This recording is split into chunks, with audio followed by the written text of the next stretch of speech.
أما بعد فإن أصدق الحديث كتاب الله وأصدق السنن سنن محمد صلى الله عليه وسلم وشر الأمور محدثاتها وكل محدثة بدعة وكل بدعة ضلالة. أعوذ بالله من الشيطان الرجيم. بسم الله الرحمن الرحيم.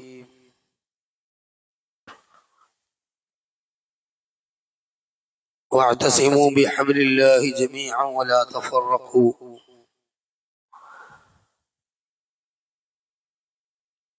ആദരണീയരായ സത്യവിശ്വാസികളെ, ബഹുമാനരായ സഹോദരന്മാരെ, സഹോദരികളെ,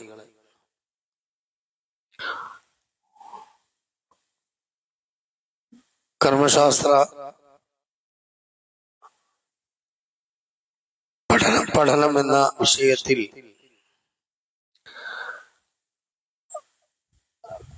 നമസ്കാരവുമായി ബന്ധപ്പെട്ടുകൊണ്ട് നാം മനസ്സിലാക്കേണ്ട വളരെ പ്രധാനപ്പെട്ട കാര്യങ്ങളാണ് നമ്മൾ ചർച്ച ചെയ്തുകൊണ്ടിരിക്കുന്നത്. ഇന്ന് വെള്ളിയാഴ്ച നിർവഹിക്കുന്ന ജുമുഅ നമസ്കാരവും അതുപോലെ തന്നെ ഖുതുബയും ഇതുമായി ബന്ധപ്പെട്ടുകൊണ്ട് സലഫികൾക്കിടയിലും നമ്മുടെ കേരളത്തിലുള്ള അശ്അരികൾ എന്നറിയപ്പെടുന്ന സമസ്തക്കാർക്കിടയിലും ധാരാളം അഭിപ്രായ വ്യത്യാസങ്ങൾ ഉണ്ട്. ചില അഭിപ്രായ വ്യത്യാസങ്ങളൊക്കെ ബിദ്അത്തായ അഥവാ ശരീഅത്തിൽ ഒരിക്കലും റസൂലുള്ളാഹി സ്വല്ലല്ലാഹു അലൈഹി വസല്ലമയോ അവിടുത്തെ സ്വഹാബത്തോ താബിഈങ്ങളോ പഠിപ്പിച്ചിട്ടില്ലാത്ത കാര്യങ്ങൾ തന്നെ കടന്നു വന്നിട്ടുണ്ട്. ചില അഭിപ്രായ വ്യത്യാസങ്ങൾ ഫിഖ്ഹിയായ മസ്അലകളാണ്. അത് തന്നെ മദ്ഹബിൽ വ്യത്യസ്തമായ ഇഖ്തിലാഫുള്ള വിഷയങ്ങളാണ്. ഇങ്ങനെയുള്ള പല കാര്യങ്ങളും ഈ ജുമുഅയിലും അതുപോലെ തന്നെ വെള്ളിയാഴ്ചയുമായി ബന്ധപ്പെട്ടുകൊണ്ടുള്ള ഈ ഇബാദത്തിൽ കടന്നു വരുന്നുണ്ട്. അതിൽ ഇൻഷാ അല്ലാഹ് നമ്മൾ ഇന്ന് മനസ്സിലാക്കാൻ ഉദ്ദേശിക്കുന്നത് നമ്മുടെ ഖുതുബയിൽ ചെറിയ രൂപത്തിൽ സൂചിപ്പിച്ചു പോയ ഒരു വിഷയമാണെങ്കിലും അത് നമ്മുടെ ഫഖ്ഹി പഠനത്തിൽ പറയേണ്ടതാണ് എന്നതുകൊണ്ട് അത് ആമുഖത്തിൽ സൂചിപ്പിച്ചുകൊണ്ട് മറ്റുള്ള വിഷയങ്ങളിലേക്ക് കടന്നു പോവുകയാണ്. മുസ്ലിമീങ്ങൾ ആഴ്ചയിൽ ഒരുമിച്ച് കൂടി നിർവഹിക്കുന്ന മഹത്തായ ഒരു ഇബാദത്താണ് വെള്ളിയാഴ്ചയിലെ ഖുതുബയും അനുബന്ധമായ കാര്യങ്ങൾ.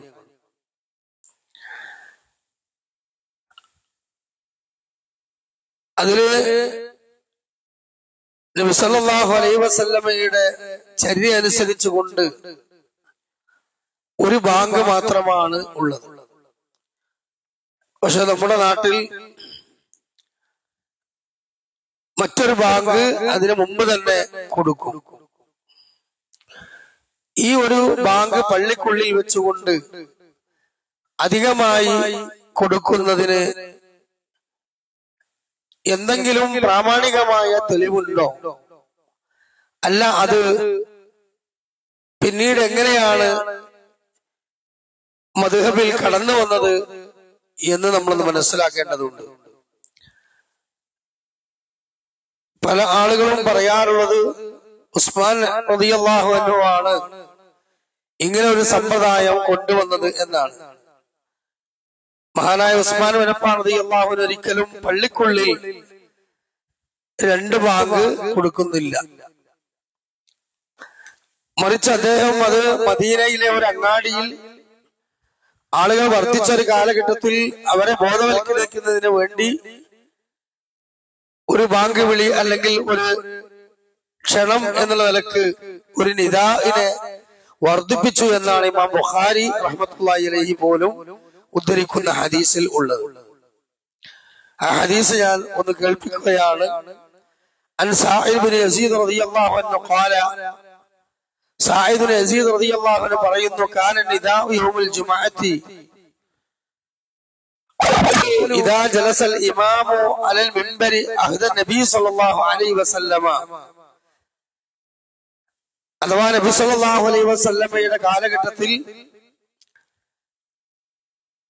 ജുമുഅക്ക് വേണ്ടി ഖുതുബ നിർവഹിക്കുന്നതിന് വേണ്ടി റസൂലുള്ളാഹി സ്വല്ലല്ലാഹു അലൈഹി വസല്ലം മിമ്പറിൽ കയറി ജനങ്ങളിലേക്ക് അഭിമുഖമായി തിരിഞ്ഞിരുന്നു കൊണ്ട് സലാം ചൊല്ലി ഇരുന്നതിന് ശേഷം കൊടുക്കുന്ന ബാങ്കാണ് യഥാർത്ഥത്തിൽ വെള്ളിയാഴ്ചയിലെ ജുമുഅക്ക് വേണ്ടിയുള്ള ബാങ്ക്. അബൂബക്കർ ഉമറ, അബൂബക്കർ റളിയല്ലാഹു അൻഹുവിന്റെ കാലഘട്ടത്തിലും ഉമർ ഖത്താബിന്റെ കാലഘട്ടത്തിലും അങ്ങനെ തന്നെയാണ്. എന്നാൽ ഫലമ്മാ കാന ഉസ്മാൻ റളിയല്ലാഹുവിന്റെ കാലഘട്ടത്തിലോ പള്ളിക്കുള്ളിൽ അങ്ങനെ തന്നെ ഒരു ബാങ്ക് തന്നെയാണ്. ആ ചിട്ടക്കും ആ ചര്യക്കും ഒരു കുറവുമില്ല. പക്ഷെ ഇമാം ബുഖാരി പറയുന്നു, ഉസ്മാൻ റളിയല്ലാഹുവിന്റെ കാലഘട്ടത്തിൽ കസറൻ നാസു, ജനങ്ങൾ അധികരിച്ചപ്പോൾ മൂന്നാമതൊരു വിളി അധികരിപ്പിച്ചു. മൂന്നാമത് വിളി എന്ന ബാങ്കിനും ഇഖാമത്തുമായ വിളിയാണ് രണ്ട് വിളി. മറ്റൊരു ബാങ്ക് എന്നുള്ള നിലക്ക് അല്ലെങ്കിൽ ഒരു വിളി എന്ന നിലക്ക് അധികരിപ്പിച്ചു. അല സൗറാഇ, അത് സൗറായിലാണ്, അഥവാ ഒരു കുന്നിൽ. ഖാല അബൂ അബ്ദില്ലാ റളിയല്ലാഹു അൻഹു പറയാണ്, അസ്സൗറാഉ മൗദിഉ ബിസ്സൂഖി ബിൽ മദീന, മദീനയിലെ അങ്ങാടിയിലെ ഒരു ഉയർന്ന സ്ഥലത്തായിരുന്നു ആ വിളി സംഘടിപ്പിച്ചത് എന്ന് വ്യക്തമായി നമുക്ക് ഹദീസ് മനസ്സിലായി.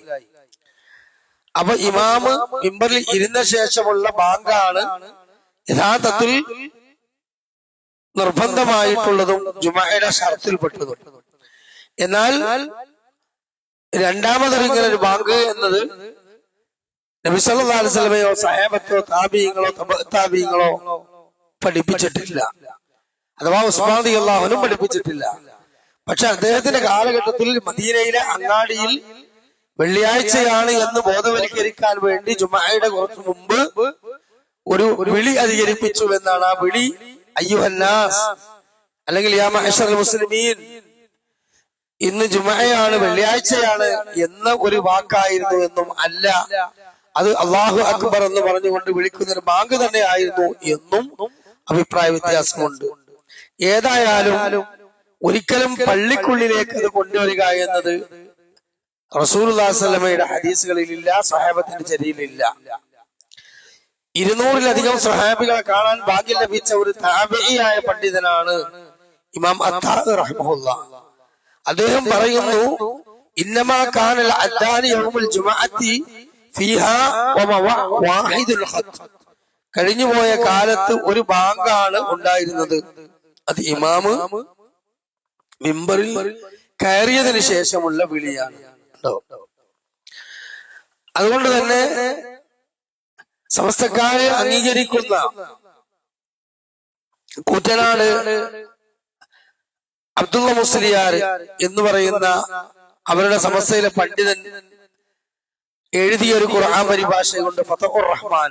അതിന്റെ 5-ാം വാള്യത്തിൽ പറയുന്നുണ്ട്, ഈ യാ അയ്യുഹല്ലദീന ആമനൂ ഇദാ നൂദിയ ലിസ്സലാത്തി മൻ യൗമിൽ ജുമുഅത്തി ഫസ്ഔ ഇലാ ദിക്രില്ലാഹ് എന്ന ആയത്തിന്റെ വിശദീകരണത്തിൽ അദ്ദേഹം പറയുന്നു, ഇശാം ഇബ്നു അബ്ദുൽ മലിക് എന്ന രാജാവ് 80 കൊല്ലം കഴിഞ്ഞ് ഇത് പള്ളിയിലേക്ക് മാറ്റിയതാണ്. ആണോ? അപ്പം സഹാബത്തിന്റെ കാലൊക്കെ കഴിഞ്ഞതിന് ശേഷം ഇശാം ഇബ്നു അബ്ദുൽ മലിക് എന്ന രാജാവിന്റെ ഭരണം, അപ്പൊ 4 ഖലീഫമാരുടെ ഭരണമൊക്കെ കഴിഞ്ഞതിന് ശേഷം പിന്നീട് പള്ളിയിലേക്ക് മാറ്റിയതാണ് എന്നാണ്.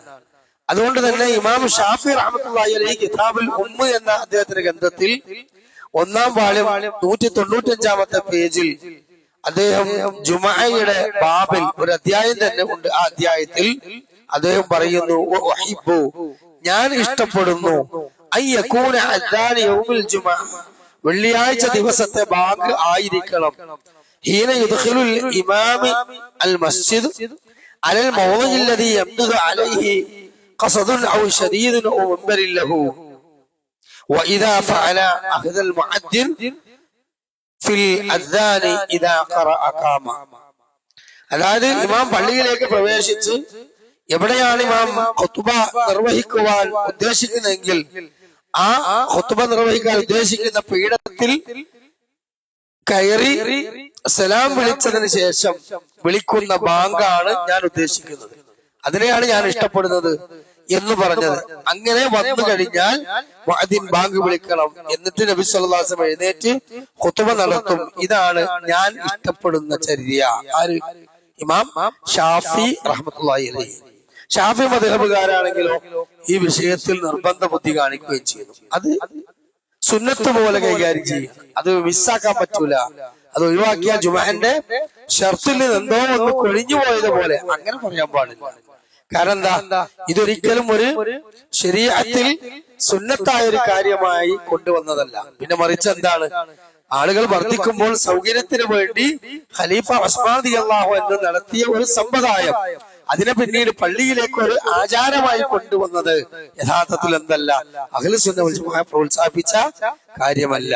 അതിന്റെ പിന്നിൽ ഒരു ജുമുഅയുടെ ബാങ്കിന് മുമ്പ് ഒരു വിളി ഉണ്ട് എന്ന ഒരു സഹാബത്തിന്റെ അമലുള്ളത് കൊണ്ട് അതിനെ ബിദ്അത്ത് എന്ന് എന്ത് ചെയ്യാൻ പറയാൻ പറ്റില്ല എന്ന് മാത്രമേ ഉള്ളൂ. പക്ഷെ അതെന്തല്ല, അത് സുന്നത്തിൽ സ്ഥിരപ്പെട്ട രീതിയല്ല, അത് ഒരു അനാചാരമാണ്. അതുകൊണ്ട് ഷാഫി ഇമാമിന്റെ മാർഗം പിൻപറ്റുന്നവരാണെങ്കിൽ, ഷാഫി ഇമാം അദ്ദേഹത്തിന്റെ കിതാബുൽ ഉമ്മിലെ 1-ാം വാള്യം 195-ാമത്തെ അധ്യായത്തിൽ പറയുന്നത്, പേജിൽ പറയുന്നത് കാന വഖദ് അത്താ, എന്നിട്ട് ഷാഫി ഇമാം പറയാണ് താബിയായ അത്താഹ് പറഞ്ഞത്, അഥവാ ഞാൻ കേൾപ്പിച്ചല്ലോ, അത്താഹ് റളിയല്ലാഹു അൻഹു ഉദ്ധരണി കേൾപ്പിച്ചു.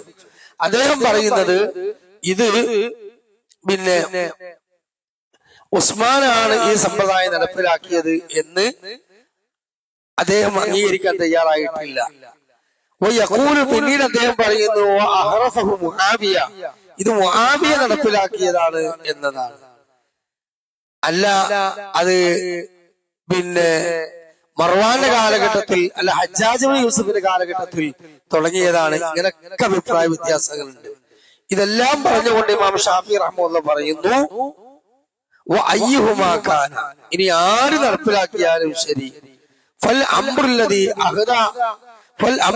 അഹദ റസൂലുള്ളാഹി സ്വല്ലല്ലാഹു അലൈഹി വസല്ലമ അഹബ്ബു ഇലയ്യ, നബി സല്ലല്ലാഹു അലൈഹി വസല്ലമ യുടെ കാലഘട്ടത്തിൽ ഉണ്ടായിരുന്ന ഒരു ബാങ്ക് എന്ന സമ്പ്രദായം, അതിനെയാണ് ഞാൻ ഇഷ്ടപ്പെടുന്നത്. ഉണ്ടോ? ഇനി ഷാഫി മദ്ഹബിൽ തന്നെ പ്രമുഖ ഗ്രന്ഥമായ ബുശ്റുൽ കരീം എന്ന് പറയുന്ന ഗ്രന്ഥത്തിന്റെ 2-ാം വാള്യം 8-ാമത്തെ പേജിലും ഇതേ രീതിയിൽ തന്നെയാണ് പറയുന്നത്.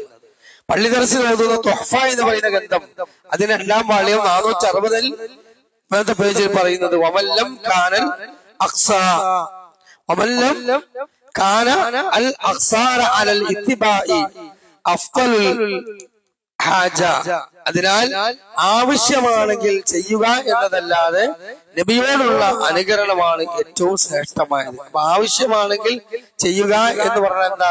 ഒരു ഉദാഹരണം പറയുകയാണെങ്കിൽ, ബാങ്ക് പുറത്തേക്ക് വിടാൻ പറ്റൂല, അങ്ങനത്തെ ഒരു അവസ്ഥ വന്നു. അപ്പൊ ജനങ്ങൾക്ക് ഈ വിളി, ജുമുഅയുടെ വിളി, അത് കേൾക്കാൻ അവസരമില്ല. ജനങ്ങൾക്കിടയിൽ നിന്ന് വെള്ളിയാഴ്ചയാണെന്ന ഓർമ്മ തിരക്കിനിടയിൽ മറന്നുപോകും എന്നൊക്കെ ഒരു അവസ്ഥ ഉണ്ടെങ്കിൽ, അവിടുത്തെ ഒരു ഇസ്ലാമിക ഖിലാഫത്തിന്റെ ഭരണാധികാരി എന്ന നിലക്ക് ആ ഇസ്ലാമിക സൊസൈറ്റിയിലെ നായിമിന് അല്ലെങ്കിൽ ആ ഭരണാധികാരിക്ക് അവിടുത്തെ പണ്ഡിത ശൂറക്ക് എന്ത് ചെയ്യാം, അങ്ങനെ ഒരു സമ്പ്രദായം നടപ്പിലാക്കാം എന്നതേ ഉള്ളൂ. അതൊരു സൗകര്യം എന്നുള്ള നിലക്കാണ്, അല്ലാതെ ദീനിൽ ഒരിക്കലും ഒരു സുന്നത്ത് കർമ്മം എന്ന നിലക്ക് ഒരിക്കലും കൊണ്ടുവരാൻ പറ്റൂല. കാരണം അത് സ്വഹാബിയുടെ പോലും അമലല്ല, റസൂലുള്ളാഹി സ്വല്ലല്ലാഹു അലൈഹി വസല്ലം ചര്യയിൽപ്പെട്ടതും അല്ല എന്ന് പ്രത്യേകം ഓർമ്മപ്പെടുത്തുകയാണ്. ഇനി രണ്ടാമതായി, നമ്മുടെ ഷാഫി മദ്ഹബ് അനുസരിച്ച് മുന്നോട്ട് പോകുന്ന സമസ്ത പള്ളികളിൽ കാണുന്ന ജുമുഅയുമായി ബന്ധപ്പെട്ട ചില ചടങ്ങുകളുണ്ട്. അതായത് ജുമുഅ എന്ന് പറയുന്നത് വലിയ ഇബാദത്താണ്, മാത്രമല്ല വഈദുൽ മുഅ്മിനീൻ, മുഅ്മിനീങ്ങൾക്കുള്ള ഒരു ഈദാണ് എന്നും അതല്ല വലിയൊരു ഉപദേശമാണ് എന്നും ഒക്കെ അതിനെ വിശദീകരിച്ചിട്ടുണ്ട്.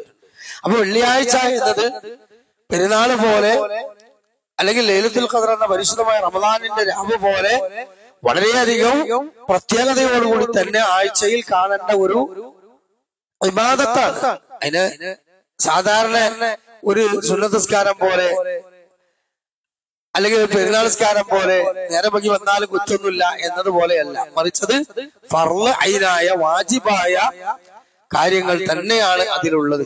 അതുകൊണ്ട് അതിൽ കൃത്യമായി റസൂലുള്ളാഹി സ്വല്ലല്ലാഹു അലൈഹി വസല്ലം പഠിപ്പിച്ച സ്വഹാബത്ത് റിപ്പോർട്ട് ചെയ്ത ഹദീസുകളിൽ വന്ന രീതി ഉപയോഗിക്കണം. പിൽക്കാലത്ത് പല ഭരണകൂടങ്ങളിൽ നിന്നും ഇസ്ലാമിനുള്ളിലേക്ക് കടന്നുകൂടിയ പലതരത്തിലുള്ള വേഷവിധാനങ്ങളും ചിഹ്നങ്ങളും ഒക്കെ നമ്മുടെ നാട്ടിലെ സമസ്ത പള്ളി മെമ്പറുകളിൽ കാണുന്നുണ്ട്. അതായത് ഒന്ന്, ഒരു മരവാള്, ആ മരവാള് മൊല്ലാക്ക എടുത്തു കൊടുക്കണം എന്നാണ്. അപ്പൊ മുക്രിക്കാന്ന് പറയും, ബാങ്ക് കൊടുക്കുന്ന ആള് എടുത്തു കൊടുക്കണം. അതിന്റെ മുമ്പ് എന്തുണ്ട്, ഒരു മഹാശറ വിളി. ആ മഹാശറ വിളി കഴിഞ്ഞിട്ട് ആ വാളാണ് കൊടുത്തിട്ട് ഒരു 100-150 കിലോന്റെ ചാക്കൊക്കെ തലയിൽ വെച്ചിട്ട് ഒരുത്ത മെമ്പർമക്ക് കയറുകയാണെങ്കിൽ എന്താ സ്ഥിതി? ആ കോലത്തിലാണ് ആ റൂമിന്റെ അപ്പുറത്ത് നിന്ന് ഒരു മിനി ടെക്സ്റ്റൈൽസ് ഇങ്ങോട്ട് വരും. ഞാൻ കളിയാക്കല്ല, മൂല്യന്മാരെ കളിയാക്കല്ല, അതിന്റെ ആ ഒരു ചടങ്ങിന്റെ രീതി പറയാം. ഒരു മിനി ടെക്സ്റ്റൈൽസ്. എന്നാ മിനി ടെക്സ്റ്റൈൽസ് പറഞ്ഞാൽ എത്രമാതിരി കൂട്ടം തുണിയാണ് ആ തലമേലുണ്ടായിരുന്നത്. ഒരു തൊപ്പി, അതിന്റെ മേലെ ഒരു വലിയ അലാക്കിന്റെ തലയെ കെട്ട്, പിന്നെ ഒരു വാല്, പിന്നെ ഒരു ഷാള്, പിന്നെ അതെല്ലാം കൂടി കഴിഞ്ഞതിന് ശേഷം പിന്നെ ഒരു വാള്, ഇതൊക്കെ പിടിച്ചിട്ട് വലിയൊരു കുപ്പായം അതൊക്കെ പിടിച്ചിട്ട് ആദ്യം ഒരു കാല് വെച്ച് ഒന്ന് നിന്ന്, രണ്ടാമത്തെ കാല് വെച്ച് ഒന്ന് നിന്ന്, പിന്നെ മൂന്നാമത്തെ കാല് വെച്ച് ഒന്ന് നിന്ന്, പിന്നെ ഒരു വിളി വിളിച്ചിട്ടാണ് ഇരിക്കുക. സത്യത്തിൽ ഈ രൂപത്തിലുള്ള ഒരു പൗരോഹിത്യത്തിന്റെ ജാടകളും രൂപങ്ങളൊന്നും അതിന് വേണ്ട. പക്ഷെ മിമ്പർ എന്ന് പറയുന്നതും മെഹ്റാബ് എന്ന് പറയുന്നതും അല്ലാഹു സുബ്ഹാനഹു വ തആലക്ക് മാത്രം ഇബാദത്ത് ചെയ്യാൻ, അവന്റെ ദിക്റുകൾ സ്മരിക്കാൻ, ഇബാദത്തുകൾ കൊണ്ട് നിരതമാക്കാനുള്ള അല്ലാഹുവിന്റെ ഭവനമാണ്.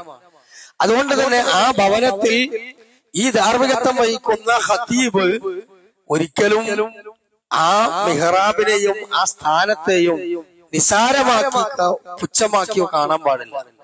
പള്ളി കമ്മിറ്റി ആയാലും ശരി, അതിന്റെ ഉത്തരവാദിത്തപ്പെട്ട പണ്ഡിതന്മാരായാലും ശരി, അത് കാണാൻ പാടില്ല. കാരണം എന്താ, അത് വളരെ ഹുർമത്തുള്ള കാര്യമാണ്.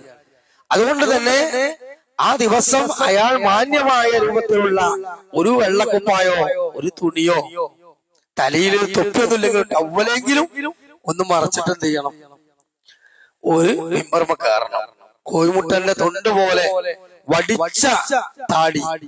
വടിച്ച താടയുമായിട്ട് കേറി ഖുതുബ നിർവഹിക്കുന്ന ആൾക്കാരുണ്ട്. ഉലമാക്കൾക്കിടയിൽ വളരെ ശക്തമായ രൂപത്തിലുള്ള നിയമങ്ങളാണ് അതിലൊക്കെ പറഞ്ഞിട്ടുള്ളത്. അതുകൊണ്ട് തന്നെ സമൃദ്ധമായ താടില്ലെങ്കിലും നരകത്തേക്ക് പോകാത്ത, ആ കുറ്റത്തിന് ഒഴിവാകുന്ന പേരിനൊരു ഡ്രസ്സിംഗ് താടിയെങ്കിലും ഉള്ള ഒരു ഖതീബ്, അദ്ദേഹം അതിന്റെ മിനിമം ലാസ്റ്റ് പറഞ്ഞതാട്ടോ, അഫ്ളല രീതിയല്ല ഇത്. അപ്പൊ മിനിമം അത്രയെങ്കിലും എന്ത് ചെയ്യണം, ഒരു ഖുതുബ നിർവഹിക്കുന്ന ഖതീബ് അദ്ദേഹത്തിന്റെ രൂപങ്ങളിൽ ഉണ്ടാകണം. അഥവാ ഒന്ന് വെള്ള വസ്ത്രം, അതൊരു കുപ്പായാലും കുഴപ്പമില്ല, സാധാരണ നമ്മളെ കേരളീയ എടുക്കുന്ന തുണിയായാലും കുഴപ്പമില്ല, ഈ തൊപ്പിയെല്ലാം ഇടണമെന്നൊന്നുമില്ല, ഒരു വെള്ള ടവലെങ്കിലും ഉണ്ടാക്കണം. ഒരു വെള്ള പിന്നെ ഓയിലിന്റെ വെള്ള തുണിയെങ്കിലും ഒന്ന് തലയിൽ ഇട്ടിട്ട് എന്ത് ചെയ്യാൻ നിൽക്കുക. എന്തുകൊണ്ടെന്ന് ചോദിച്ചാൽ, നമസ്കരിക്കാൻ വരുന്ന, ആ ഖുതുബ കേൾക്കാൻ വരുന്ന അവിടുത്തെ മൗമൂമീങ്ങളിൽ എല്ലാവരും സലഫികളല്ല. പല സമസ്തക്കാരായ ആൾക്കാരുണ്ടാവും, പല വിഭാഗത്തിൽപ്പെട്ട തബ്ലീഗ് ജമാഅത്തിലുള്ളവരുണ്ടാവും, ഒക്കെ ഉണ്ടാവും.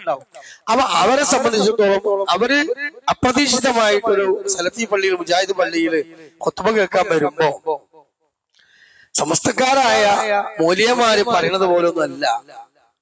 ഇവലെ ഖുതുബ മാഷാ അല്ലാഹ് ഒരു ഒന്നൊന്നര ഖുതുബ തന്നെയാണ്. ആ ഖതീബും മാഷാ അല്ലാഹ് വേഷവിധാനൊന്നും കുഴപ്പമില്ല എന്ന് കൃത്യമായിട്ട് എന്ത് ചെയ്യണം, അവിടെ ഖുതുബ കേട്ട് പോകുന്ന ആ ഒരു സഹോദരന് ലഭിക്കണം. എങ്കിലേ അവൻ എന്ത് ചെയ്യുള്ളൂ, അടുത്ത തവണയും ഇവിടെയോ അല്ലെങ്കിൽ മറ്റു സലഫി പള്ളികളോ തേടി ഖുതുബക്ക് പോവുള്ളൂ. അതല്ലാതെ മിമ്പർമക്ക് വരുമ്പോ തെങ്ങുമ കയറാൻ വരുന്ന മാതിരി നല്ല ഇറിയ പാന്റ് ഇട്ട്, കളറുള്ള പിന്നെ കുപ്പായി ഇട്ട്, തല പോലും മറക്കാതെ അങ്ങനെ തന്നെ മിമ്പർമണ് കയറിയിട്ട് ഖുതുബ നിർവഹിക്കും. ഇത് വിമർശിച്ചാല് നാളെ തന്നെ ചോദ്യം വരും. അല്ല ഖുതുബക്ക് വരുമ്പോ നിങ്ങൾ ആദ്യം പറഞ്ഞ മാതിരിയുള്ള നിബന്ധന എന്നെ പാലിക്കണം എന്താ തെളിവ് എന്നൊക്കെ ചോദിച്ച് എന്നിട്ട് നമ്മളെ മേത്തേക്ക് കയറാൻ പറ്റില്ല. അഹ്ലുസുന്ന വൽ ജമാഅയുടെ ഉലമാക്കളൊക്കെ അള്ളാഹുവിന്റെ ഭവനത്തിന്റെ നിയമങ്ങൾ പറഞ്ഞിടത്തും ജുമാ ഖുതുബയുടെ ഷർത്തുകൾ വിശദീകരിച്ചിടത്തൊക്കെ ഇത്തരത്തിലുള്ള ആ ഒരു സംഗതി പറഞ്ഞിട്ടുണ്ട്. ഇത് എന്റെ വാചകമല്ല എന്ന് മനസ്സിലാക്കണം. അപ്പൊ അതുകൊണ്ട് നമ്മളെ നാട്ടിലുള്ള ഈ ഒരു പരിപാടികളല്ലേ പേന്റെ കുപ്പായൊക്കെ ഇട്ടുകാണ്ട് അച്ചേൽക്ക് വന്നു കണ്ട് നടക്കുന്ന ഒരു തരം ഖുതുബ, അത് പരമാവധി ഖത്തീബുമാർ ഒഴിവാക്കണം എന്ന് പ്രത്യേകം തന്നെ എന്ത് ചെയ്യാണ് കമ്മിറ്റിക്കാരോടും നിർദ്ദേശിക്കുകയാണ്. അതേപോലെ തന്നെ നാളെ കേൾക്കുന്ന വല്ല ഖത്തീബന്മാരുണ്ടെങ്കിൽ അവരും ശ്രദ്ധിക്കണമെന്ന് ഓർമ്മപ്പെടുത്തുകയാണ്. അപ്പൊ അതിനൊരു പ്രത്യേക ഹുർമത്തുണ്ട്, ബഹുമാന്യതയുണ്ട്, അത് ശ്രദ്ധിക്കണം. അല്ലാതെ ഈ പറഞ്ഞ കോലത്തില് അനാചാരം ചെയ്യുക, ആ അനാചാരത്തിന് വേണ്ടിയിട്ട് കേറി വരുന്ന ഉസ്താദ് ഈ കോലത്തിലുള്ള ഒരുപാട് തുണിക്കുപ്പായി എല്ലാം കൂടി ഇട്ടുകാണ്ട് വലിയൊരു കോത്താമ്പിത്തരും ജാടിയും ഒന്നും കാട്ടേണ്ട ആവശ്യം അതിലില്ല. കാരണം അദ്ദീനു അന്നസീഹ, ദീൻ വളരെ ഗുണകാംക്ഷയാണ്. മാത്രമല്ല ദീനിൽ അല്ലാഹു ഒരു ഭാരവും വെച്ചിട്ടില്ല. ഏതാൾക്കും സ്വീകരിക്കാനും ഉപയോഗിക്കാനും കഴിയുന്ന ലളിതസുന്ദരമായ നിയമവാദികളാണ് ഇസ്ലാമിലുള്ളത്. അതുകൊണ്ട് പൗരോഹിത്യം ഉണ്ടാക്കുന്ന വല്ല അലാലത്തി കാലത്ത് അലൈഹി എന്ന് പറഞ്ഞില്ലേ, അവരുടെ മേലെ ഉണ്ടായിരുന്ന പൗരോഹിത്യത്തിന്റെ ചങ്ങലക്കെട്ടുകൾ, ആ ചങ്ങലക്കെട്ടുകൾ റസൂലുള്ളാഹി സ്വല്ലല്ലാഹു അലൈഹി വസല്ലം വന്ന കാലത്ത് ആ അനാചാരങ്ങളും അന്ധവിശ്വാസങ്ങളും പിഴച്ച കുറെ കാട്ടിക്കൂട്ടലുകളൊക്കെ ഒഴിവാക്കി ഏറ്റവും നല്ല ദീനെയാണ് സമർപ്പിച്ചത്. ആ ദീൻ ഇന്നും പ്രമാണങ്ങളിലുണ്ട്. അത് നമുക്ക് പഠിച്ച് ഉൾക്കൊള്ളാൻ കഴിയുന്ന രീതിയിൽ തന്നെയാണ് നമ്മളത് ഉൾക്കൊള്ളേണ്ടത് എന്ന് ഓർമ്മപ്പെടുത്തുകയാണ്.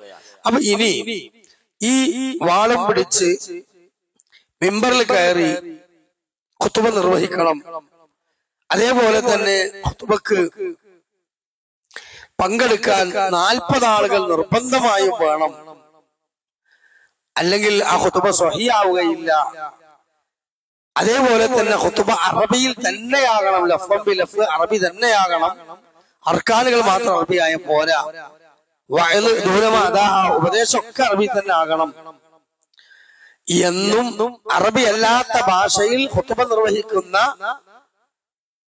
ആ ഖുതുബ അത് സ്വഹീഹായ ഖുതുബയല്ല എന്നും അവിടെ ജുമുഅക്ക് പങ്കെടുക്കുന്ന ആളുകളുടെ ജുമുഅ ബാത്തിലാണ്, അവർ ളുഹ്ർ നമസ്കരിക്കണം എന്നുമൊക്കെ പല ശാഫി മദ്ഹബിലെ കർക്കശമുള്ള ചില തർക്കമുള്ള ആളുകൾ എന്ത് ചെയ്യാറുണ്ട്, വാദിക്കാറുണ്ട്, പറയാറുണ്ട്. ഇതിനൊന്നും ഒരു അടിസ്ഥാനമില്ല സഹോദരങ്ങളെ. കാരണം ഈ വിഷയത്തിൽ നമ്മൾ മനസ്സിലാക്കേണ്ട വളരെ പ്രധാനപ്പെട്ട ചില കാര്യങ്ങൾ മാത്രം എന്ത് ചെയ്യാണ് നമ്മൾ ഓർമ്മപ്പെടുത്തുകയാണ്. ഒന്നാമതായിക്കൊണ്ട് മആശിറൽ മുസ്ലിമീൻ റഹിമക്കുമുല്ലാഹ് എന്നാണ് സമസ്ത പള്ളിയിൽ ഖുതുബ തുടങ്ങുമ്പോൾ പറയാം. മആശിറൽ മുസ്ലിമീന റഹിമക്കുമുല്ലാഹ്. എന്താ ഇതിന്റെ അർത്ഥം? യഥാർത്ഥത്തില് ഇവിടെ ഒരുമിച്ച് കൂടിയിട്ടുള്ള മുഅ്മിനീങ്ങളെ നിങ്ങൾക്ക് അല്ലാഹുവിന്റെ കാരുണ്യം വർഷിക്കട്ടെ എന്നാണ്. ഇത് നല്ലൊരു പ്രാർത്ഥനയാണ്. ആ അടിസ്ഥാനത്തിലാണെങ്കിൽ അത് തെറ്റില്ല. പക്ഷെ അത് കേറുമ്പോ തന്നെ ഇത് പറയണം എന്നാണ്. അങ്ങനെ ഇല്ല. ഇനി മാത്രമല്ല, ഇതിന് വല്ല തെളിവുണ്ടോ? ഇല്ല. ഇങ്ങനെ പദം റസൂലുള്ളാഹി സ്വഹാബത്തെ പറഞ്ഞിട്ടുണ്ടോ? ഇല്ല.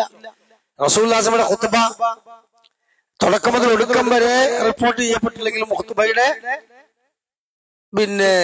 എന്താണ് അതിന്റെ ആമുഖം, അതേപോലെ തന്നെ ഖുതുബയിൽ ഉപയോഗിച്ചിട്ടുള്ള ചില സംഗതികൾ, ഇത് സ്വഹാബത്തിന്റെ അബൂബക്കർ, ഉമർ, ഉസ്മാൻ, അലി റളിയല്ലാഹു അൻഹു അജ്മഈൻ 4 ഖലീഫമാരുടെ ഖുതുബകളുടെയും സാരാംശങ്ങളൊക്കെ ഹദീസുകൾ വന്നിട്ടുണ്ട്. പക്ഷെ അതിലെവിടെയും സഹോദരങ്ങളെ സഹോദരിമാരെ എന്തില്ല, ഇങ്ങനെ മരവാളം പിടിച്ച് കയറി നിൽക്കുകയും മആശിറൽ മുസ്ലിമീൻ റഹിമക്കുമുല്ലാഹ് എന്ന് പറയുന്ന ഒരു ഏർപ്പാട് ഇല്ല.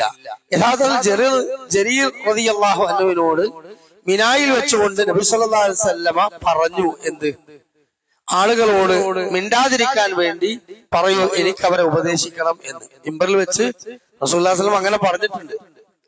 ജനങ്ങളോട് അടങ്ങിക്കാൻ പറയൂ, എനിക്ക് എന്ത് ചെയ്യണം, അവരെ ഉപദേശിക്കണമെന്ന്.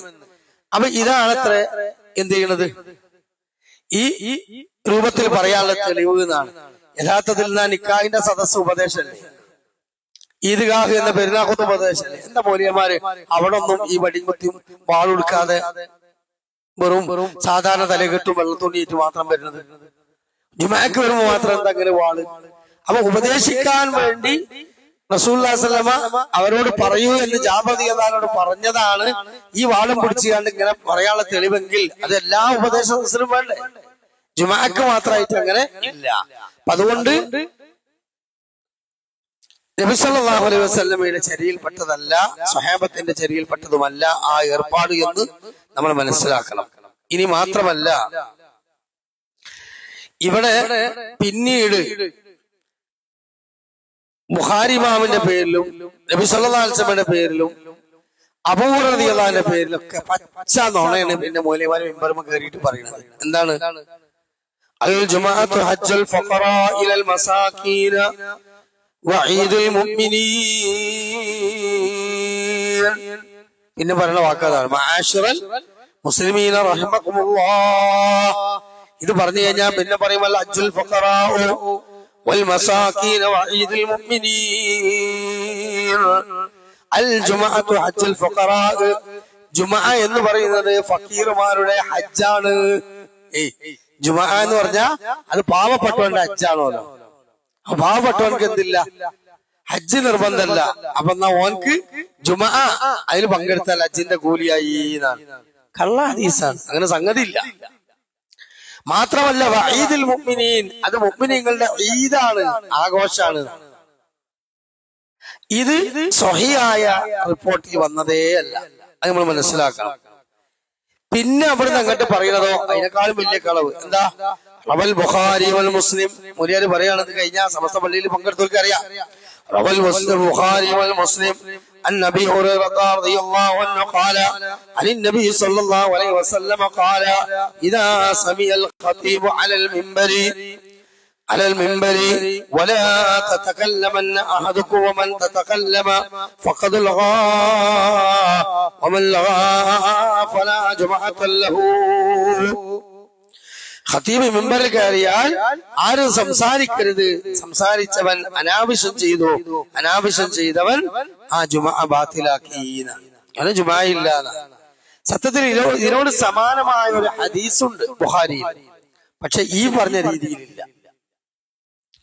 അപ്പൊ ഈ പറഞ്ഞ മൂന്ന് സംഗതിയും ഒരു അടിസ്ഥാനം ഇല്ലാതെ മൗലവിമാര് പറയുന്നത്. ഒന്ന് മഅശറൽ മുസ്ലിമീൻ എന്ന് പറഞ്ഞ മഅശറ വിളി.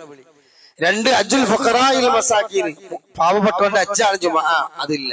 പിന്നെ ഈ പറഞ്ഞ രൂപത്തിൽ ബുഖാരി വൽ മുസ്ലിം എന്ന് പറഞ്ഞിട്ട് തുടങ്ങുന്ന ഈ സംഗതി ഇല്ല. ഇനി ആ വിഷയത്തിൽ നമ്മൾ വ്യക്തമായി കൊണ്ട് മനസ്സിലാക്കേണ്ടത്,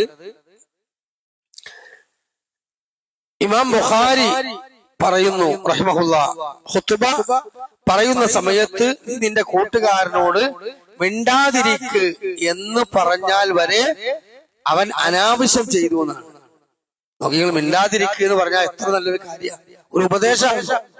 ഇമാമ മിമ്പറിൽ ജുമുഅ നിർവഹിച്ചുകൊണ്ടിരിക്കുമ്പോ ഖുത്ബ നിർവഹിച്ചുകൊണ്ടിരിക്കുമ്പോ നമ്മൾ പള്ളിയിൽ ഒരാളോട് ഉണ്ടല്ലേ കുട്ടികളെ അല്ലെങ്കിൽ ഉണ്ടല്ലേ എന്ന് നമ്മൾ ആംഗ്യം കാണിക്കില്ല. നാവുകൊണ്ട് സംസാരം പറഞ്ഞാൽ അവൻ അനാവശ്യം ചെയ്തു എന്ന് മാത്രമല്ല, ആ ഖുത്ബ അവന് ലഭിക്കൂല, ഖുത്ബന്റെ കൂലി അവന് കിട്ടൂല. അപ്പൊ നല്ലൊരു കാര്യം. അതുവരെ ഈ മഅ്മൂമ് ജുമുഅ നടക്കുന്ന സമയത്ത്, ഖുത്ബ നടക്കുന്ന സമയത്ത് പറയാൻ പറ്റില്ലെങ്കിൽ പിന്നെ വേറുള്ള കാര്യം പറയാൻ പറ്റുമോ? പിന്നെ ഉറങ്ങാൻ പറ്റുമോ? പിന്നെ മൊബൈൽ മൊക്കെ നോക്കിയിരിക്കാൻ പറ്റുമോ? നമ്മൾ ആലോചിച്ച് നോക്കി, ശ്രദ്ധ ഇല്ലാതിരിക്കാൻ പറ്റുമോ? ഇല്ല.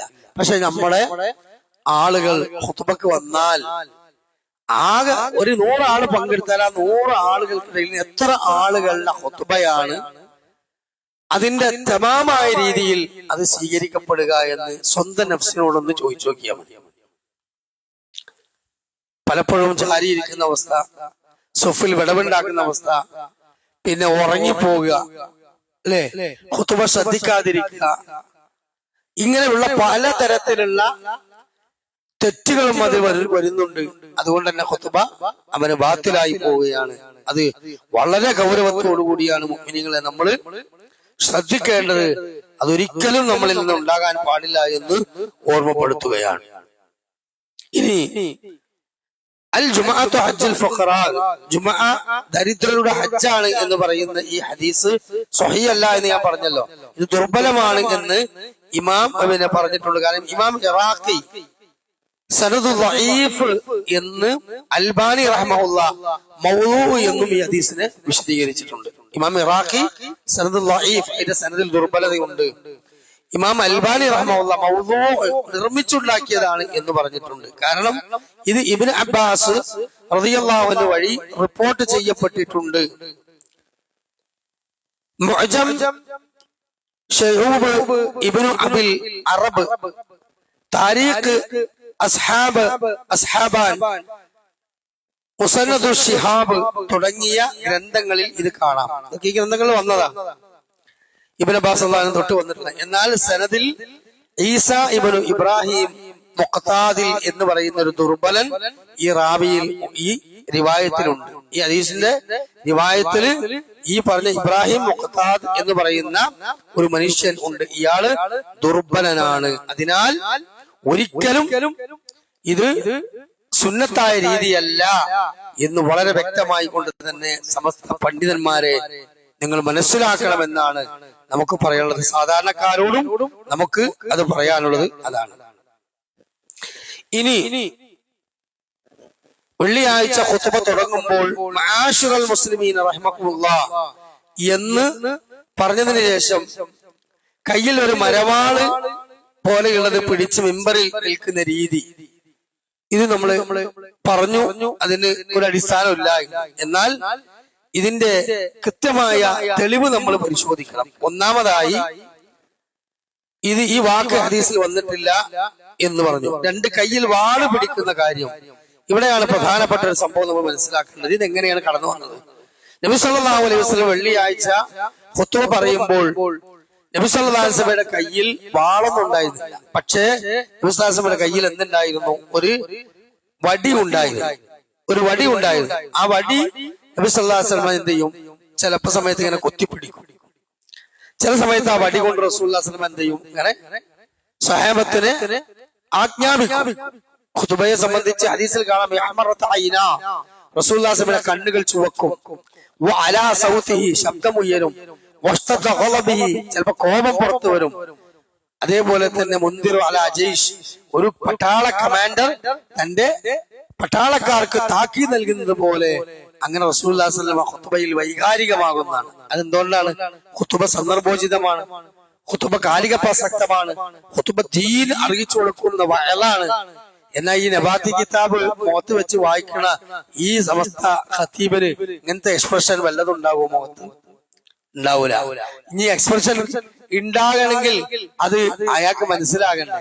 അറബിയിലാണെങ്കിൽ തന്നെ മനസ്സിലാകണം. അതും തിരിയില്ല പലതും. ഇങ്ങനെ തിരിഞ്ഞാൽ തന്നെ ഇത് മൗമൂമിങ്ങൾക്ക് വല്ലതും തിരിയോ? ഇല്ല.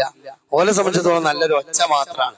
ഉസ്താദിന്റെ ഖുത്ബ തിരക്കടില്ല, വല്ലതും തിരിഞ്ഞിട്ടൊന്നുമില്ല, നല്ല ഒച്ചയാണ്, അത് മാത്രമാണ്. അപ്പൊ ഇത് നമ്മൾ മനസ്സിലാക്കണം. റസൂലുള്ളാഹി സ്വല്ലല്ലാഹു അലൈഹി വസല്ലമ പിന്നെ വാളുമായി കയറിയിട്ടില്ല. പക്ഷേ അബൂദാവൂദ് 1969 നമ്പർ ഹദീസായി ഉദ്ധരിക്കുന്നത് നബി സല്ലല്ലാഹു അലൈഹി വസല്ലമയുടെ കയ്യിൽ ഒരു വടി ഉണ്ടായിരുന്നു എന്ന് ഹദീസിൽ നമുക്ക് കാണാം. അത് ആദ്യകാലത്ത്, പിന്നെ ഇല്ല. മെമ്പർ നല്ല രീതിയിൽ സ്ഥാപിക്കുന്നതിന് മുമ്പ് ഒരു ഈന്തപ്പനയുടെ കൊറ്റിയുണ്ട്. അല്ല, പള്ളി എന്ന് പറഞ്ഞാൽ തന്നെ എന്താണ്? ഈന്തപ്പന മരം തൂണായി അതിന്റെ കൗക്കോലൊക്കെ വെച്ചിട്ട് ഓരോണ്ട് മേഞ്ഞ പള്ളിയാണ്. അപ്പൊ ആ ഒരു ഈന്തപ്പനയുടെ കൊറ്റി ഉണ്ടായിരുന്നു. അതിന്റെ കൊറ്റിയിൽ നിന്നിട്ടാണ് അന്നത്തെ കാലത്ത് റസൂലുള്ളാഹി സ്വല്ലല്ലാഹു അലൈഹി വസല്ലമ ഖുത്ബ നിർവഹിച്ചിരുന്നത്. അതുകൊണ്ട് തന്നെ ആ ഖുത്ബ നിർവഹിക്കുന്ന സമയത്ത് നബി സല്ലല്ലാഹു അലൈഹി വസല്ലമ ചിലപ്പോൾ എന്ത് ചെയ്യും? ഇങ്ങനെ പറയുമ്പോൾ വീഴാതെക്കാൻ വേണ്ടി കൊത്തിപ്പിടിക്കും, ചിലപ്പോൾ അതുകൊണ്ട് ഉയർത്തിപ്പിടിക്കും. ഇത് മാത്രമാണ് സത്യത്തിൽ അതിനുള്ള തെളിവ്. പക്ഷെ പിന്നീട് ചരിത്രപരമായി നമ്മൾ മനസ്സിലാക്കേണ്ടത്, പിന്നീട് നബി സല്ലല്ലാഹു അലൈഹി വസല്ലമ ഒരു പുതിയ മെമ്പർ ഉണ്ടാക്കിയപ്പോൾ റസൂലുള്ളാഹി സ്വല്ലല്ലാഹു അലൈഹി വസല്ലമ ആ കൊറ്റിയിൽ നിന്ന് ആ മെമ്പറിലേക്ക് കയറിയുന്ന അതിനെ സംബന്ധിച്ച് മറ്റൊരു അത്ഭുതകരമായ സംഭവം ഇസ്ലാമിക ലോകത്തുണ്ട്. അതേതാ? ആ മെമ്പർ കരഞ്ഞു എന്ന്. ആദ്യത്തെ ഈന്തപ്പന തടി കരഞ്ഞു എന്ന് മാത്രമല്ല, ഒരു ഒട്ടകം വിഷമിച്ച് കരയുന്നത് പോലെയുള്ള ശബ്ദം റസൂലുള്ളാഹി സ്വല്ലല്ലാഹു അലൈഹി വസല്ലമ കേട്ടു എന്നും, അങ്ങനെ നബി സല്ലല്ലാഹു അലൈഹി വസല്ലമ അതിന്റെ അടുത്തേക്ക് ചെന്ന് ആ മെമ്പറിനെ കൂട്ടിപ്പിടിച്ചു, ആ മരക്കുറ്റിയെ കൂട്ടിപ്പിടിച്ചു. അപ്പോഴാണ് ആ തേങ്ങൽ നിന്നത് എന്നും നമുക്ക് ഹദീസിൽ കാണാം. സ്വഹീഹ് ഹദീസാണ്. അത് റസൂലുള്ളാഹി സ്വല്ലല്ലാഹു അലൈഹി വസല്ലമയുടെ മുഇസ്സത്തിൽ പെട്ട കാര്യമാണ്, അല്ലാതെ വേറെ ഒന്നുമല്ല. ഇത് നമ്മൾ മനസ്സിലാക്കാൻ വേണ്ടി പറയാൻ ആ വിഷയമാണ് ഞാൻ എന്ത് ചെയ്യാം വ്യക്തമായി കൊണ്ട് തന്നെ ഞാനൊന്ന് കേൾപ്പിച്ചരാം. ഇബ്നു ഉമർ റളിയല്ലാഹു അൻഹു പറയുന്നു, സ്വഹീഹുൽ ബുഖാരി 3583 നമ്പർ ഹദീസ്, കാന നബി സല്ലല്ലാഹു അലൈഹി വസല്ലമ യഖ്തുബു ഇലാ ജിദ്ഇ ഫലമ്മ അത്തഖദൽ മിൻബറു തഹവ്വല ഇലൈഹി ഫഹന്നൽ ജിദ്ഉ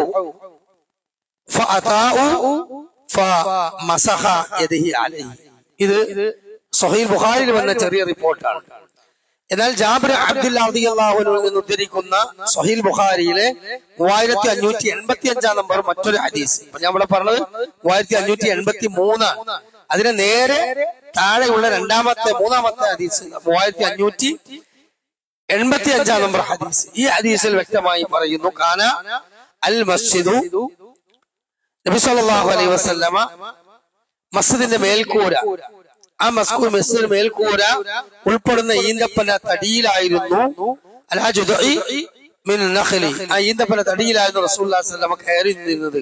എന്നാൽ ഫകാന നബി സല്ലല്ലാഹു അലൈഹി വസല്ലമ ഇദഖ്തുബു യഖൂമു ഇലാ ജുദ്ഇ മിൻഹാ ഫലമ്മ സനഅ ലഹു അൽ മിൻബരി കാന അലൈഹി, നബി സല്ലല്ലാഹു അലൈഹി വസല്ലമ പുതിയ മിമ്പർ സ്ഥാപിച്ചപ്പോൾ അതിൽ ഇറങ്ങി ആ പുതിയ മിമ്പറിലേക്ക് കയറി പഴയ മിമ്പർ ഒഴിവാക്കിയപ്പോൾ, ആ ഈന്തപ്പന കുറ്റി ഒഴിവാക്കിയപ്പോൾ അത് കരഞ്ഞു എന്ന് മാത്രമല്ല, ആ തടിയിൽ നിന്ന് ഗർഭിണിയായ ഒട്ടകത്തിന്റെ കരച്ചിൽ പോലെയുള്ള ശബ്ദം ഞങ്ങൾ കേട്ടു എന്ന് സ്വഹാബത്ത് റിപ്പോർട്ട് ചെയ്യുകയാണ്. അങ്ങനെ ശബ്ദം തന്നെ കേട്ടു എന്ന് സ്വഹാബികൾ കേട്ടു. അപ്പൊ നബി സല്ലല്ലാഹു അലൈഹി വസല്ലം അതിന്റെ അടുത്തേക്ക് വന്നു, അതിന്മേൽ കൂട്ടിപ്പിടിച്ചു.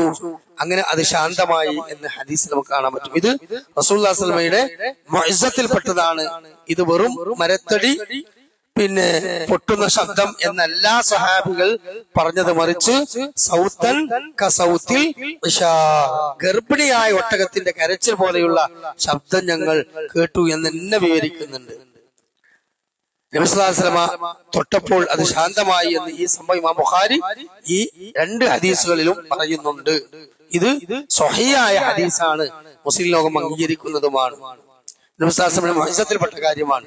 അതുകൊണ്ട് അതൊന്ന് വ്യക്തമാകാൻ വേണ്ടിയിട്ടാണ് ഞാൻ ആ കാര്യം പറഞ്ഞിട്ടുള്ളത് ഇൻഷാ അല്ലാഹ്. അപ്പോ ഇവിടെ നമ്മൾ മനസ്സിലാക്കേണ്ട ഈ കർമ്മശാസ്ത്രപരമായ വിഷയമായതുകൊണ്ട് ഒന്ന് ദീർഘിപ്പിച്ച് പറഞ്ഞതാണ്. അപ്പൊ നമ്മൾ പറഞ്ഞത് എന്താണ്? ഒന്ന് മആശൽ മുസ്ലിമീൻ എന്ന പരിപാടി, അത് ഹദീസ് സ്വഹീഹ് അല്ല. അൽ ഹജ്ജുൽ ഫുഖറാ വൽ മസാകീൻ എന്ന ഹദീസും സ്വഹീഹ് അല്ല.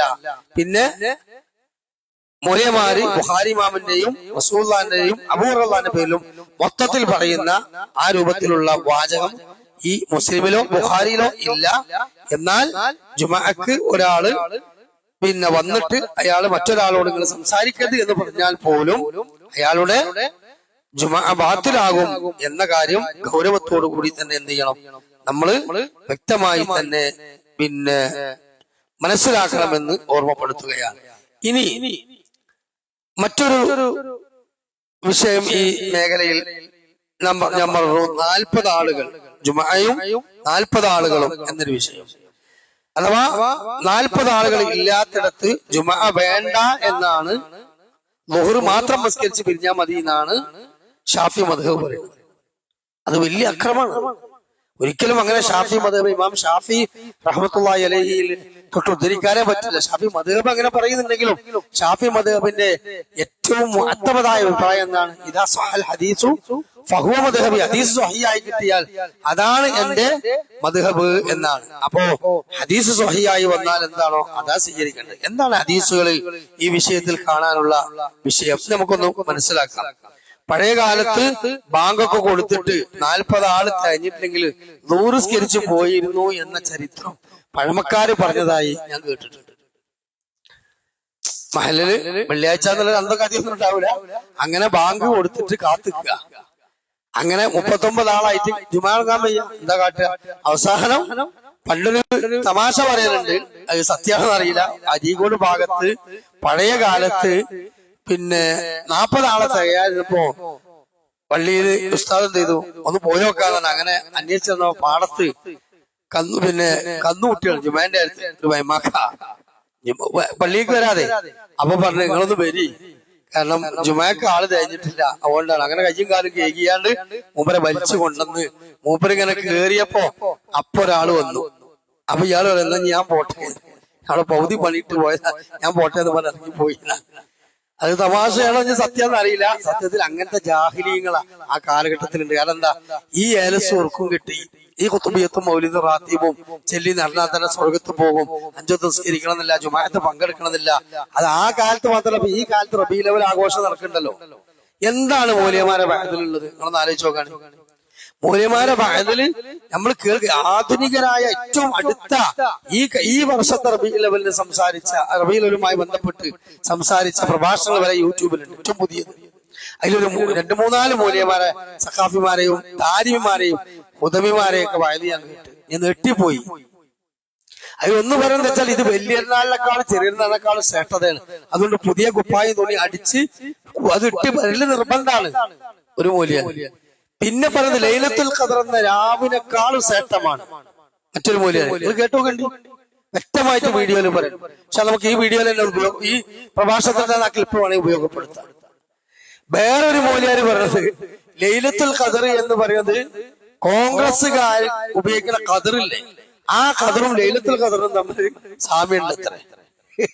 അപ്പൊ സംഭവം എന്താന്ന് ചോദിച്ചപ്പോ ആ മൗലിയാര് പറയുന്നത്, പിന്നെ എന്താണ്, ഗാന്ധിജിന്റെ അടുത്തേക്ക് അന്നേരം മുസ്ലിം നേതാവായ, പിന്നെ അന്നത്തെ സ്വാതന്ത്ര്യ സമര സേനാനിയായ, അദ്ദേഹത്തിന്റെ പേര് എനിക്ക് ഓർമ്മല്ല, മൗലിയാരെ പറയുന്നുണ്ട്, അദ്ദേഹത്തിന്റെ ഉമ്മയും അദ്ദേഹത്തിന്റെ മകനും ചെന്നപ്പോ പിന്നെ ഇത് വെള്ളിയാഴ്ച ദിവസത്തിൽ ഇത് കൊടുത്തപ്പോ ഈ ഖദറിനെ പറ്റി സംസാരിച്ചിട്ട് പറയാനുണ്ട്. ഈ ഖദറും ലൈലത്തുൽ ഖദറും അത് ഈ വെള്ളിയാഴ്ച ദിവസം അതിന്റെ പവിത്ര, അങ്ങനെയാണ് ഈ ഖദറിന്റെ കുപ്പായം ഉണ്ടായത് എന്ന് വരെ എവിടെ വ്യാഖ്യാനം പുതിയ ഗവേഷണം നടത്തി അങ്ങനെ പോകുന്നു. പിന്നെ പറയുന്നത് നിസ്കാരത്തിന് ഒരു ജമാഅത്തിന് പങ്കെടുത്തില്ലെങ്കിൽ കുഴപ്പമില്ല, ഓല് നിർബന്ധ നിസ്കാരത്തിലൊന്നും പങ്കെടുക്കൂല, ഓൽക്ക് അങ്ങനെ ചിലപ്പോ ചിട്ടൊന്നും ഉണ്ടാവില്ല. പക്ഷെ ഓല് ഈ അർദ്ധരാത്രി ഉറക്കൊഴിച്ച് ഈ ലൈറ്റ് തോരണങ്ങളൊക്കെ തൂക്കി അതിനു വേണ്ടി കട്ടൗട്ട് കെട്ടി അതിനു വേണ്ടി മെനക്കെട്ടില്ലേ, അത് മതി ഓൽക്ക് സ്വർഗത്ത് പോകാനാണ്. ഈ ഫത്വ കിട്ടിയ പിന്നെ എങ്ങനെ, അന്നത്തെ കാലത്ത് അന്തല്ലാത്തോണ്ടാണ് കന്നൂട്ടിനോ ഏമാക്കാനെ വലിച്ചോണ്ടിരുന്ന. ഇന്ന് എല്ലാ അന്തം ഉണ്ടായിട്ടും ഈ കോലത്തുള്ള ഏണി വെച്ചുകൊടുത്താൽ എങ്ങനെ മുസ്ലിം ഉമ്മത്ത് നന്നാകുക? അള്ളാഹു കാത്ത് രക്ഷിക്കുമാറാകട്ടെ.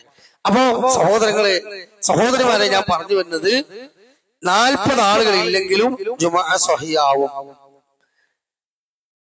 ഇനി കേട്ടോളൂ, ഷാഫി പണ്ഡിതൻ ഇമാം സുയൂത്തി 1-ാം വാള്യം 66-ാമത്തെ പേജ് അൽ ഹാവി ലിൽ ഫതാവ, അദ്ദേഹത്തിന്റെ ആ ഗ്രന്ഥത്തിൽ ഈ മസാല അദ്ദേഹം ചർച്ച ചെയ്യുന്നുണ്ട്. ഷാഫി പണ്ഡിതനായ ഇമാം സുയൂത്തി തന്നെ എന്ത് ചെയ്യുന്നുണ്ട്, ചർച്ച ചെയ്യുന്നുണ്ട്.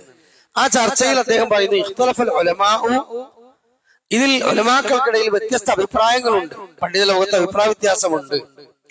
2 ആള് മതി എന്ന് പറയുന്നവരുണ്ട്, 3 എന്ന് പറയുന്നവരുണ്ട്, 9 എന്ന് പറയുന്നുണ്ട്, 19, 20, 40, 50, 80 അങ്ങനൊക്കെ ഉണ്ട്. അദ്ദേഹം 14-ാമത്തെ അഭിപ്രായം അദ്ദേഹം പറയാണ്, ഇത്ര എണ്ണം എന്നില്ല, പറയപ്പെടാവുന്ന ഒരു സംഘം ആളുകൾ ഉണ്ടായാൽ മതി എന്നാണ്.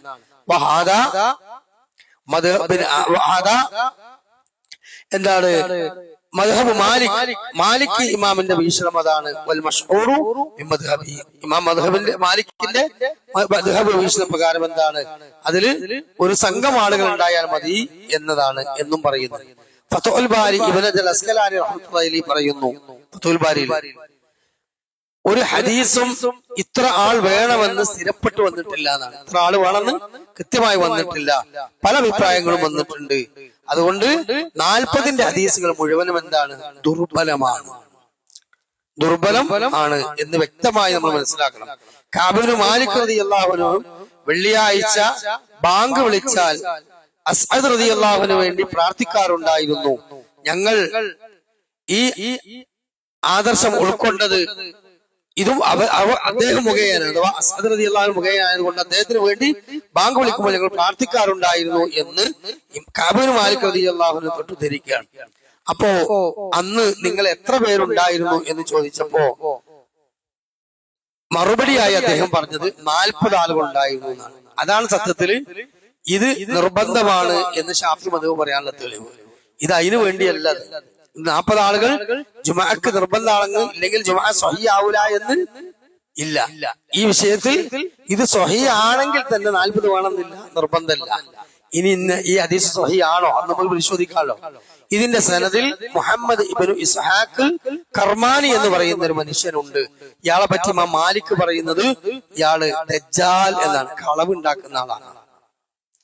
ഇബ്നു ആസിം റളിയല്ലാഹു അൻഹു ഹദീസ് പണ്ഡിതനാണ്. അദ്ദേഹം പറയുന്നത് ലൈസ ബിഹുജ്ജ, ഇയാള് തെളിവിന് കൊല്ലാത്ത ആളാണ്. ഇമാം അഹ്മദ് ബിൻ ഹംബൽ ഒക്കെ ഹദീസ് പണ്ഡിതന്മാരാട്ടോ. ഈ ആൾക്കാരൊന്നും ഏതെങ്കിലും സലഫി പണ്ഡിതന്മാരോ ഉസൈമീൻ പറയുന്നു ഇബ്നു ബാസ് പറയുന്നു എന്നൊക്കെ പറഞ്ഞാൽ അത് വലിച്ചെറിഞ്ഞാളി ഓലല്ലല്ലോ ഹദീസ് ലൈഫാ സ്വഹീഹോ, ഇന്ന ആള് കള്ളനുണ്ട് ഇന്ന ആള് ലൈഫ് എന്ന് പറയേണ്ടത് അല്ല. പിന്നെ ഉസൂലുൽ ഹദീസ് എന്ന ഹദീസ് നിദാന ശാസ്ത്രത്തിൽ കൃത്യമായി നൈപുണ്യമുള്ള അത് വിശദീകരിക്കാൻ കഴിയുന്ന ഫഖീഹായ മുഹദ്ദിസീങ്ങളാണ് ഈ വിഷയത്തിൽ പറയുന്നത്. ഇമാം അഹ്മദ് ബിൻ ഹംബൽ പറയുന്നത് ഇയാള് കാന മുദല്ലിസ്, ഇയാള് മുദല്ലിസായ റാവി. എന്നാ മുദല്ലിസ് പറഞ്ഞ മുദല്ലിസായ റാവി എന്ന് പറഞ്ഞാൽ തൊട്ടു മുമ്പുള്ള ആളെ വിട്ടുകൊണ്ട് ഹദീസ് ഉദ്ധരിക്കുക. എന്നാൽ അതിന് തൊട്ടു മുമ്പ് ആള് ഇന്നാൾ നിന്നാൾ കിട്ടി ഇന്നാൾ നിന്നാൾ കിട്ടി അങ്ങനെ പറയണല്ലോ. അതിന് പകരം ഒരാളെ വിട്ടിട്ട് വേറെ ആളെ ഉദ്ധരിക്കുക. അതാണ് മുദല്ലിസായ റാവി. അപ്പൊ മുദല്ലിസായ റാവിയുടെ അൻആനത്ത് സ്വീകരിക്കാൻ പാടില്ല എന്നത് ഉസൂൽ ഹദീസിന്റെ നിയമമാണ്. എന്താണ്? മുദല്ലിസായ റാവിയുടെ അൻആനത്ത് സ്വീകരിക്കാൻ പാടില്ല എന്നതാണ്. എന്നാൽ ഒരാളെ വിട്ടിട്ട് മറ്റാളെ ഉദ്ധരിക്കുക. അപ്പൊ അങ്ങനത്തെ ആളാണ് ആര്? മുഹമ്മദ് ബിൻ ഇസ്ഹാഖുൽ കർമാനി എന്ന മനുഷ്യൻ. അയാളുണ്ട് ഈ ഹദീസിൽ. അതുകൊണ്ട് ഈ കഅബ് ബിൻ മാലിക് റഹ്മത്തുള്ളാഹി അലൈഹി തൊട്ട് ഉദ്ധരിക്കുന്ന ഈ സംഭവം ലൈഫാണ്. ഇനി സ്വഹീഹ് ആണെങ്കിൽ എന്ന് സങ്കല്പിച്ചാലും ജുമാ നിർബന്ധാകാൻ 40 ആള് വേണമെന്ന വിഷയത്തിൽ ഇല്ല എന്ന് വ്യക്തമായി തന്നെ എന്ത് ചെയ്യണം, നമ്മള് മനസ്സിലാക്കേണ്ടതുണ്ട്. ഇതാണ് ആ വിഷയത്തിലുള്ള സംഭവം എന്ന് ഓർമ്മപ്പെടുത്തുകയാണ്. അപ്പൊ സഹോദരങ്ങളെ സഹോദരിമാരെ, അള്ളാഹുവിന്റെ മഹത്തായ അനുഗ്രഹം കൊണ്ട് അൽഹംദുലില്ലാഹ് നമ്മൾ തുടങ്ങി വെച്ച ഈ ഫിഖ് പഠന മജ്ലിസ് ദർസ് അത് അൽഹംദുലില്ലാഹ് നമ്മള് തുടക്കം മുതൽ ഏകദേശം ഈ ദിവസം വരെയുള്ള ക്ലാസ്സുകളിൽ നമസ്കാരവുമായി ബന്ധപ്പെട്ടുകൊണ്ട് ഉളൂ, ഷർത്ത്, കുളി, അതിന്റെ മസാലകള്, തയമ്മം, അങ്ങനെ പല വിഷയങ്ങളും മാഷാ അല്ലാഹ് നമ്മൾ ചർച്ച ചെയ്തു. ഇതെല്ലാം നമ്മുടെ വാട്സപ്പ് ഗ്രൂപ്പിൽ വിട്ടിട്ടുണ്ട്. അതൊക്കെ ചിലപ്പോൾ ക്ലീൻ ചാറ്റ് ചെയ്ത് പോയിട്ടുണ്ടാവും. നമ്മളെ കുട്ടികളോട് സഹോദരിമാരോട് പ്രത്യേകം പറയാണ്, രക്ഷിതാക്കളോട് പറയാണ്, എന്റെ യൂട്യൂബ് ചാനല് നമ്മളെ ഗ്രൂപ്പിൽ ഞാൻ കിട്ടാറുണ്ടാവും. അതൊന്ന് ഓൺ ചെയ്താൽ അതില് നമ്മുടെ ഈ ദർസുകളൊക്കെ അൽഹംദുലില്ലാഹ് ക്ലാസ് ആയിട്ടുണ്ട്.